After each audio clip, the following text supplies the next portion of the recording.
Hi friends, happy December. I can't believe we made it. It's the end of the year, thank goodness.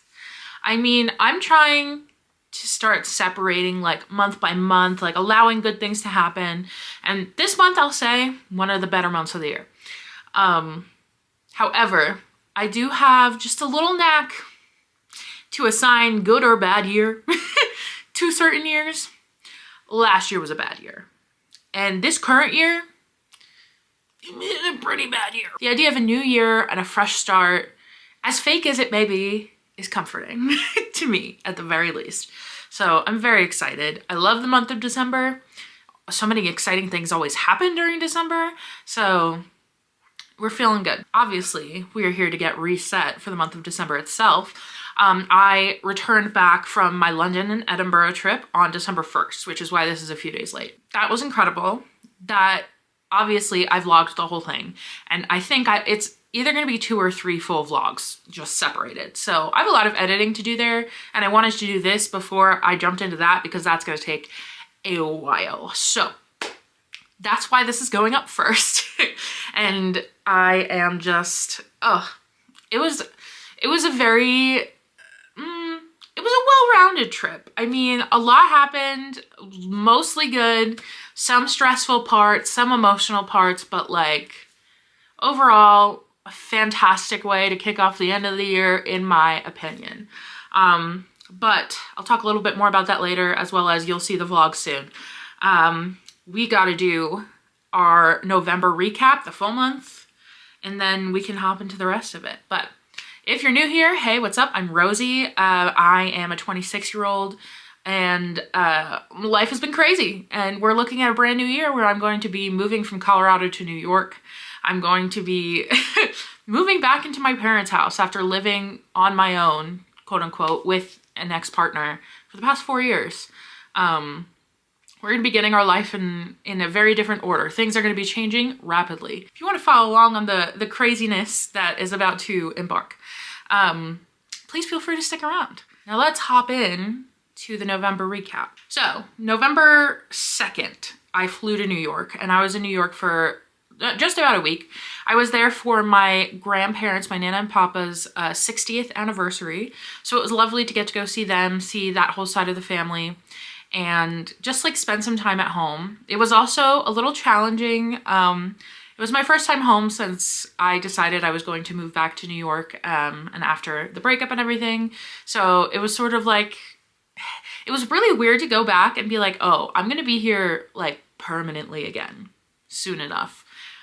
So the vibes were interesting. It was also election week, so big oof. But I love my family, and I'm happy I got to see them. And this next trip in Christmas, I think, will be overwhelmingly positive. Yeah, so we did that, and then we came back, and I was home for I think 2 weeks. Yeah, I was home for 2 weeks. We just sort of like, work was absolutely insane. I don't know why, but this month popped off in a way that it didn't last year. And so I just wasn't expecting it, and I was a little overwhelmed. But that happened, and then I logged off and we flew to London. And so Kenan and I went to London and Edinburgh for, I think it was like a total of 9 days. And it was initially supposed to be our 4th anniversary trip. But as you all know, we didn't get that far. We just like continued with the trip. It was still good. It was quite literally the most time we've spent together in a year. So it was interesting. By the end, we were both just like very eager to get home and be back in our own space and like back to the schedule. But got to see a lot of cool and wonderful things. I've been to London before, but I was sick the first time, and then the second time I literally got there off a flight, slept, and then we left the next day to go to Paris. So I have never really like just wandered around London and like had a trip there. And that was just really fantastic. I love London. I love the vibe. I love the theater. I was so into it. And then we went to Edinburgh for 3 days, like 1 full day and then 2 half days. I fell in love. I planned that part of the trip specifically for Kenan because Kenan really likes Scottish people and thinks Scottish accents are cool. I don't know. That's his thing. I was like, yeah, I've never been there. I want to see it. Let's go. And it was a very cheap flight from London. So we went and it was gorgeous. There were so many old things. It was a very walkable city if you don't mind stairs. My asthma minded the stairs a little bit. But besides that, it was beautiful. I had picked out like literally the best hotel I've ever stayed in, like view-wise. And I loved it. Yeah, the whole trip itself was great. And like I said, a little bit emotional. We had a really great conversation on what would have been our 4th anniversary. You know, just sort of like recapping, rehashing the relationship and like the pros, the cons, the good, the bad, the best memories, all that stuff. It was unexpectedly like fulfilling. It gave me closure in a way I didn't expect to need, and I don't think I needed necessarily, but it was helpful to have. And I also don't expect to get in any other relationship because this is such a unique situation. So it was a cool experience. When I was there, I saw some fantastic theater, as previously mentioned. That's gonna be in this favorites. We will talk about that in a second. So had a lot of fun, very much enjoyed it. The vlogs are coming very soon. I just have a lot to edit. We might as well hop into the favorites then. Favorites this month. This was a really strong month for liking things. And I feel like that may be due to like the various strong bouts of depression that I've experienced over this year, in which I didn't want to do anything. I didn't enjoy doing things I normally enjoyed. And this month was finally like, okay, we're healing, we're on the up and up, like let's throw ourselves back into the things that we enjoy. And we did. Music, I got really into the Tortured Poets department, and I mean, I think it made sense. I'm at the point where I can like listen to all the sad songs and like just appreciate them for what they are and be like, damn, so true. And you know, such things as that. Also, since we were going to London, obviously I was listening to So Long London, and The Black Dog, because we went to the Black Dog. I specifically planned to go to the Black Dog for a Sunday roast, and it was great. So that is also in the vlog. I listened to that one on repeat quite a bit just to get myself in the zone, to appreciate fully the experience I was creating. Black Dog, love/loss of my life, LOML, and So Long London were top plays this month. And then, along with that, obviously, Wicked dropped, and I haven't seen the movie yet because it dropped the day I flew to London, and I am very, very, very broke right now, so I'm not sure when I will be able to see it. However, I did just get a call from my younger brother yesterday, and he was like, do you want to see Wicked with me when you come back? So that at least guaranteed I'm seeing it before the year ends. So I haven't seen the movie. I know most of the spoilers already. I saw it on Broadway. I like know what happens, but obviously I listened to the soundtrack and was very excited for Jonathan Bailey's Dancing Through Life. I don't give a crap about Norbert Leo Butts' version. So sorry, King. He slays in other things, but I did not really care about his Figaro. But Jonathan Bailey is giving. He is giving, he is serving, and we are eating it up. And so Dancing Through Life has already made its way onto my on repeat on Spotify. I wish Spotify counted all the way through November for your Spotify Wrapped, because I kind of guarantee it would have made it on there, which is a little scary, but I digress. Next podcast, Euphemet. Euphemet is a like decently old podcast. It's from like 2017, 2018. They most recently uploaded like a month or two ago, but they took off like a 2 to 3 year hiatus. I had heard about it originally through Greg and Dana Newkirk, of course, my favorite paranormal content creators. They talk about Euphemet quite a bit because it connected them to like the people who make up their main team right now, because they all were on Euphemet in the first season, this podcast. And obviously it talks about, you know, high strangeness, paranormal, spooky type stuff. So if you're into that, highly recommend it. It had a solid backlog and I liked the way it was set up. It reminded me a bit of Otherworld in the like narrative style, and the stories were very unique and very interesting. So I listened to that as I was getting ready for the trip, and like it was just really nice to have a podcast with a backlog that I can put on and just listen to the same thing for like a few hours at a time. That's my favorite way to listen to a podcast. So that was lovely, and I finished the entire thing. Now let's do our book recap. Y'all, one of my goals was to read, I think it was 5 books. I read 6. It was either 4 or 5. We'll look at it in a second. But I read 6 books, and 4 of them, 4 were physical books. That was pretty good. Pretty dang good for me. So I read Quicksilver, which was probably my favorite of the month. Quicksilver tied with The Wren and the Holly Library. Those were 2 that I had heard a lot about through like Book Talk and all that stuff. And it took me a while to get into, but once I finally committed, loved. Waiting for the second book in both those series, and they both drop next year. Quicksilver, 5 stars. Star, the Warriors' 6th book in the Starless Clan era narrative saga. I don't know, that series, that section of it. So this was the most recent Warrior Cats book, and it came out this month. Read that. I think I gave it 3 stars. Yeah, I gave it 3 stars. It was a little weak. I mean, I just didn't really like this whole saga itself. I didn't really love the main characters. So my comment on it is, honestly, this whole area of Warrior Cats gave MAGA vibes and mommy issues. So I'm happy for it to be over. On to the next. And they've announced at least one more full 6-book series. The Aaron Hunters are not giving up. They are still going. 20 years in. God bless them. Next, The Wren and the Holly Library. Like I said, that's by K.A. Lind. I also don't think I said Quicksilver is by Kelly Hart. The Wren and the Holly Library. I actually have this one. One second. I picked this one up secondhand at Petals and Pages, which, love them. And it's one of the really pretty ones. And it was only like, yeah, it was $16 rather than the typical $30. And I had store credit, so it was practically free. Anyways, this one was really good. It took place in an alternative, like, universe, New York City. And I liked it. It ties into Celtic mythology, which I haven't heard done very much. And I thought it was very interesting because I didn't expect it to go that direction. But loved it. Very big fan. I'm going to say, I think I gave it 4.5 stars. Yes. Okay, my comments on this one were, okay, this one was good, all caps.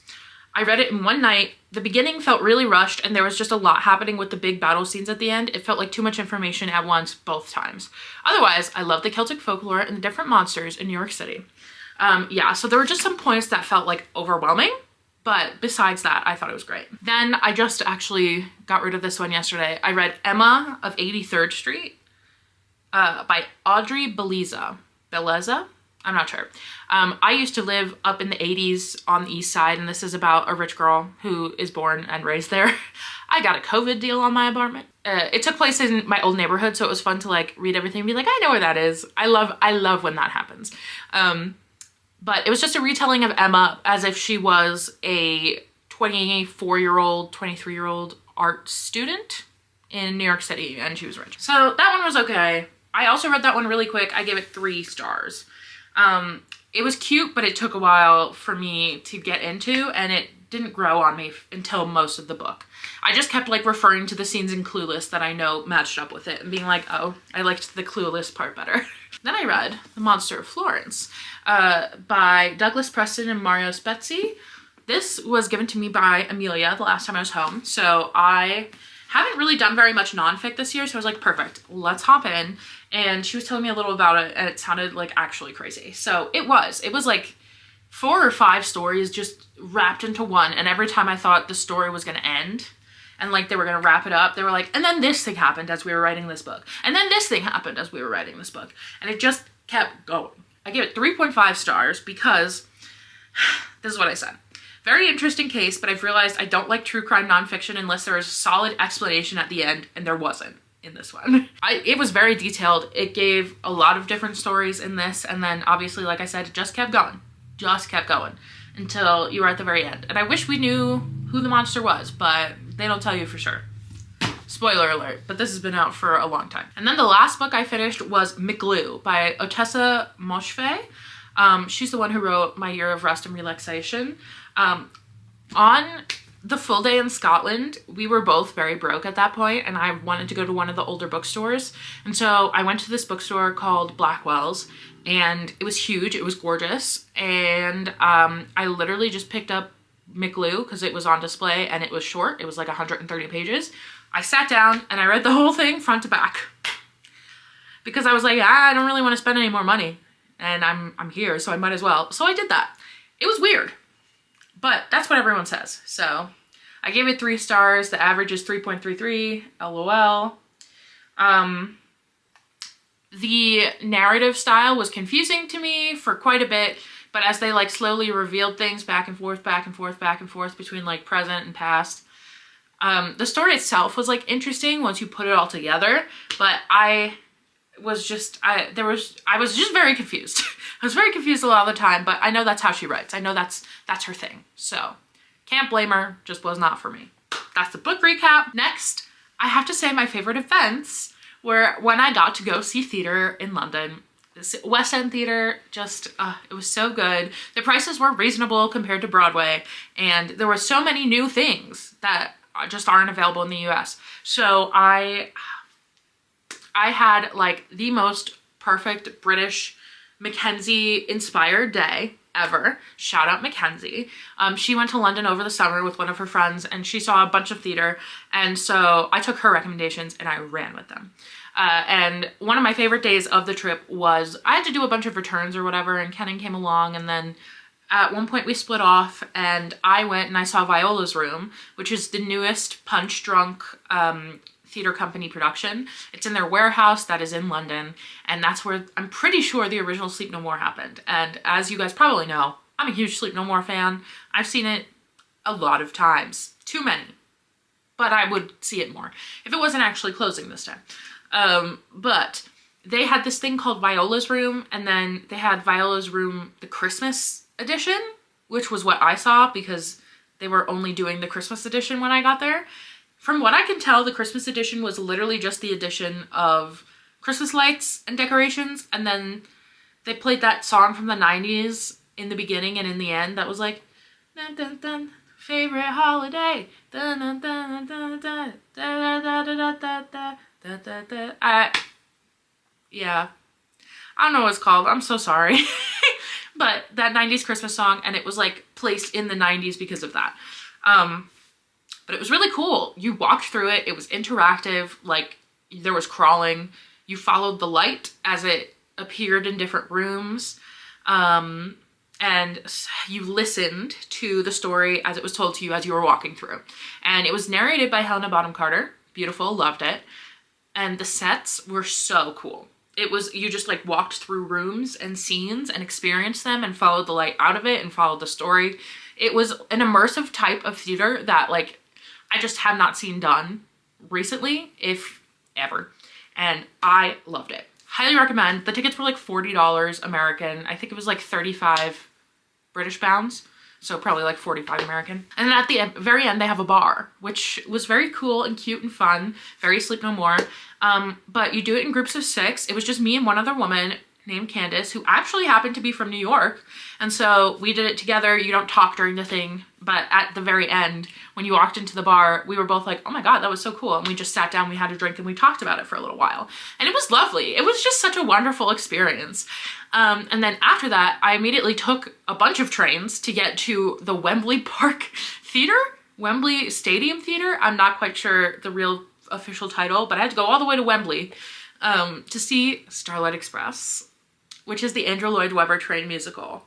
Iconic, wonderful, beautiful, stunning. Did not expect to love it so much, but of course, Mackenzie told me about the Butch Greaseball, and I've been seeing her on TikTok. Kenan started seeing her on TikTok, weirdly enough, and I last minute bought the ticket when I was there, because that one was also 40 pounds, so like 50 American dollars, like very cheap rush ticket prices.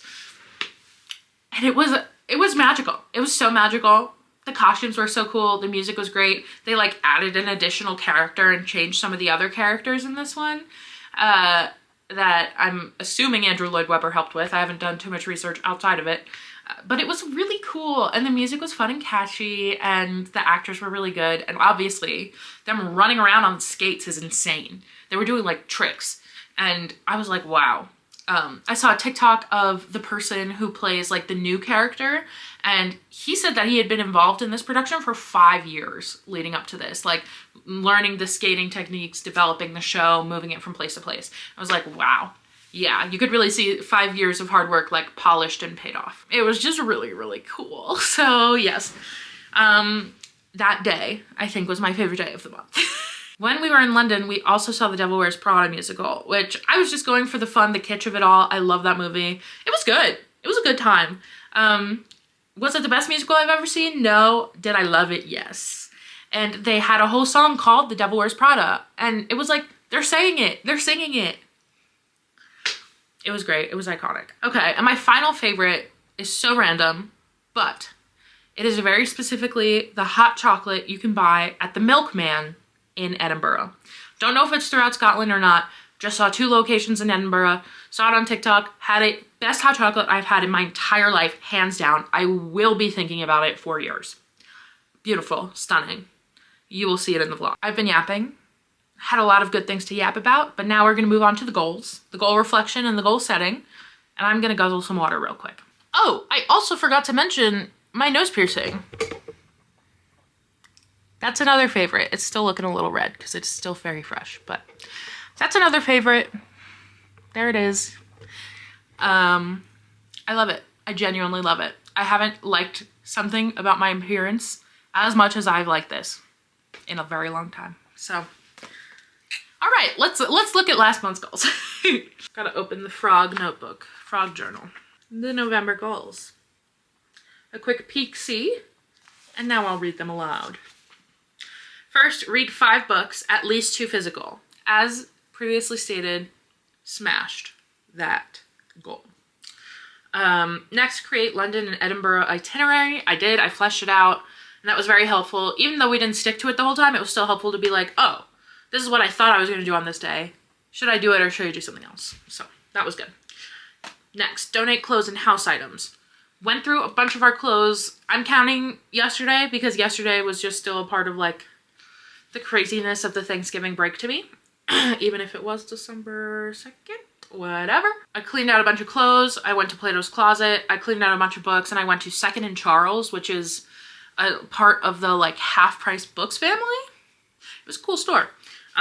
Donated all that, got some money. I think I got like 50 bucks total, which is a win in my book. And now we're free. Next, I have spread out Christmas shopping more sustainably. Since writing this goal, I've discussed with a lot of my friends. I love them so much. But they were like, we're not doing Christmas presents this year because you're crazy. And you can't do that. Yeah, I love giving Christmas presents. It's a sport to me.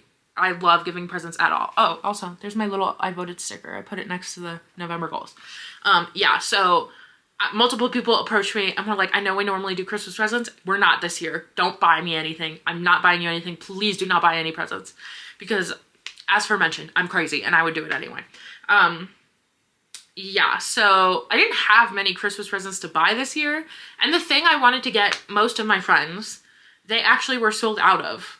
Literally entirely at, I wanted to get it at one of the places I went to in London, which, once again, you will see in the vlog. It is more sustainable in that I bought stuff for my mom, my dad, and my brother, and that was it. So,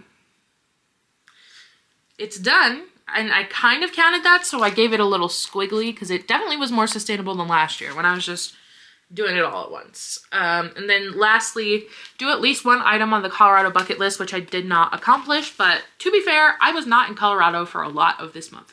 So, that's where we landed on that. Pretty good. Overall, I'd say 3.5 of the 4 goals, of the 5 goals. I love counting. Next, we have our December goals. Once again, low look for ya. Number 1, catch up on my friends' content. November has been crazy. As I've described, I was a lot of places doing a lot of things and getting ready for said trips. So I really was not online very much, and I have a lot of content to catch up on from my friends. So number 1 is catch up on my friends' content. Very specifically YouTube. I'm constantly scrolling on Instagram and I see those. And now I'm on TikTok too, so I see that a little bit more frequently. But I specifically have to watch my friends' YouTube videos because I'm mad behind. Number 2 is a little crazy. I have read 22 books. ... because that's a little laughable in my current situation. However, I have read 77. 78?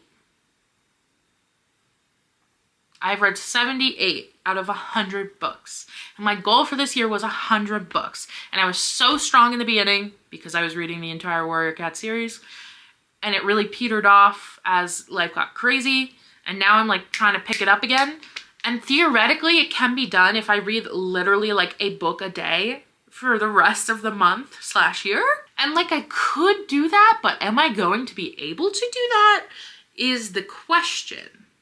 So it's a lofty goal. However, I'm so close that I think I might be able to kick my ass in gear enough to do it.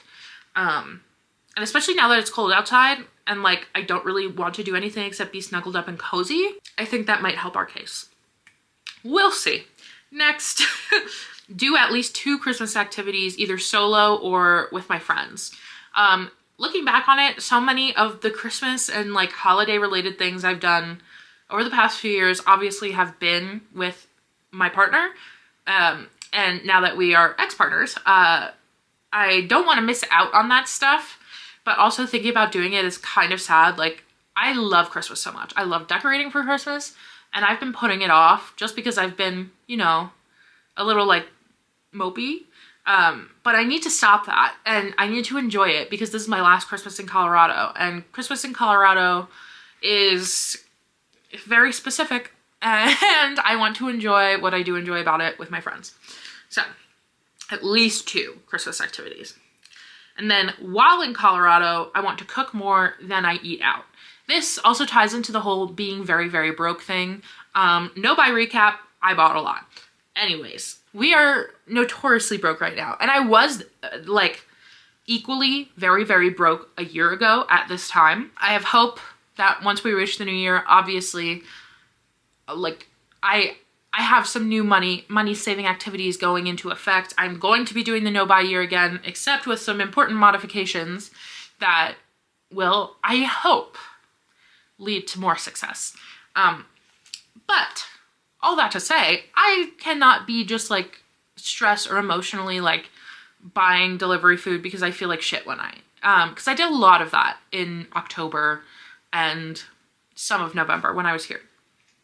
So I bought stuff for the week yesterday and I like meal prepped a little bit, and I am just really gonna try my hardest to not order out like at all if possible, but realistically most of the time, like 3/4 of the time when I'm here in Colorado.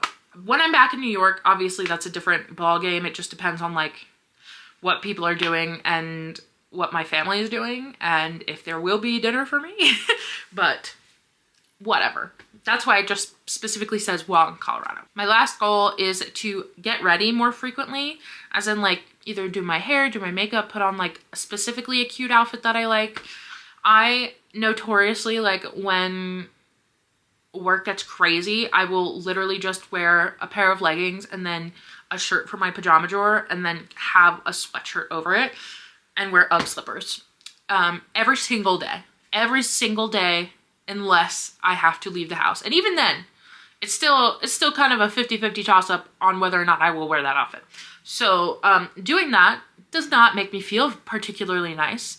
And after getting like this serotonin boost of getting a piercing I've wanted for so long, I've been like, I actually want to look nice. I want to feel good. And it's nice when I can make myself do that. So why don't I do it more? So we're gonna try to do it more.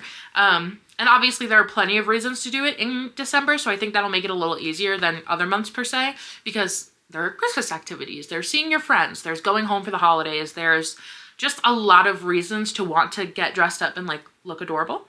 So I plan on doing that a bit more, hopefully a bit for work too, because I feel like that makes me feel better when I'm in meetings and stuff. Those are the December goals. All right, let's close this bad boy out. I'm very excited for this month. I hope you're excited for this month. Obviously, the holidays are a tough time for a lot of people. And I think if I allowed it to be a tough time, it would be a very tough time right now. However, I'm refusing to let myself think like that. And obviously, that's not just like a choice everyone can make. So if things are affecting you and it feels overwhelming, I'm sorry, I'm here, I love you, and I will do anything to make you excited or happy in this season. So let me know how I can help. I am so pumped to finally like to edit the London and Edinburgh vlogs and like put them up. They were such a good time and I'm so excited to have them documented. I'm also filming my haul, which I will be filming it in this exact outfit. So if you're like, that looks familiar, yeah, it's happening right now. But that's not gonna go up for at least a week, if not 2 weeks after this, because I have to get the vlogs up first. So if it looks a little familiar, that's why. December is gonna be a busy, busy month, and then we hit the new year and it's gonna be even crazier. So if you'd like to hop along for the ride, I'd love to have you. Please let me know if you have any new favorites from this month, or, you know, any of your highlights from November. I'd love to hear them. Any goals you're looking to hit December with, you know, end the year trying to do. I would love to hear those as well. Please let me know. My links are always down below for other social media and stuff. But I hope to be uploading a lot in December because I feel like there's a lot of stuff going on. So I might as well make a lot of videos about it. So hopefully I will be seeing you on here very, very shortly. Thank you so much for watching. I hope you're having a fabulous whatever time of day you're in, and I love you very much. Bye-bye.